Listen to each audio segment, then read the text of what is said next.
रामायण के युद्ध के दौरान जब बजरंगबली अपनी गदा चलाते हैं तो रावण का सैनिक कुछ ऐसा बोल देता है कि बजरंगबली अचानक रुक जाते हैं। ये देखकर पास में खड़े लक्ष्मण जी चिंतित हो गए। उन्हें लगा कि यदि हनुमान ने उस राक्षस को नहीं मारा तो वह उन पर वार कर देगा। लक्ष्मण जी तत्काल आगे बढ़े और उस राक्षस पर बाण चलाने लगे, लेकिन हनुमान जी झट से उसके सामने आ गए और बोले कि नहीं लक्ष्मण भैया, मैं इसको नहीं मरने दूंगा। यदि आप इस पर ब्रह्मास्त्र भी चलाएंगे तो भी मैं इसके सामने खड़ा होकर रक्षा करूंगा। अब आप मेरी चिंता छोड़कर यहाँ से चले जाइए और कोई दूसरे राक्षस को मारिए। लक्ष्मण जी का स्वभाव बहुत ही क्रोधी था। वे यह सुनकर और अधिक क्रोधित हो गए। जब शाम को विश्राम का समय हुआ तो प्रभु श्री राम एक शिला पर बैठे थे। तभी वहाँ लक्ष्मण जी आते हैं और पीछे पीछे हनुमान जी आते हैं। लक्ष्मण जी बोले, भैया मुझे ये हनुमान का स्वभाव समझ में ही नहीं आता। रणभूमि में रावण का एक साधारण सैनिक आ गया और इन्होंने स्वयं को उसके आगे झुका दिया और कहने लगे कि मैं स्वयं उसकी रक्षा करूंगा, यहाँ तक कि उसकी रक्षा के खातिर वह ब्रह्मास्त्र से भी टकरा जाएंगे। ये कैसी धुन है जो स्वयं दुश्मन का साथ दे रहा है।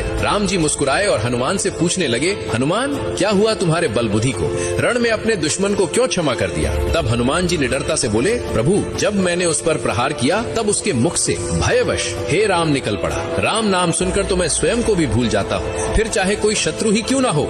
यदि वह आपके नाम का उच्चारण करे तो उसके सामने मेरा हृदय स्वयं नतमस्तक हो जाता है। भला मैं कैसे उसका वध करता जो भय के क्षण में भी नाम ले रहा था मेरे राघव का, मेरे प्रभु श्री राम का। ये सुनकर प्रभु श्री राम प्रसन्न होकर खड़े हो गए और हनुमान को अपने हृदय से लगा लिया और बोले, हनुमान थोड़े दिन पहले ही तुमने समुद्र को लांघकर अपनी शक्ति का परिचय दिया था, लेकिन आज तुमने फिर से एक बार सिद्ध कर दिया कि तुम्हारी भक्ति अद्भुत है। संसार में कोई तुम्हारी भक्ति की बराबरी नहीं कर सकता।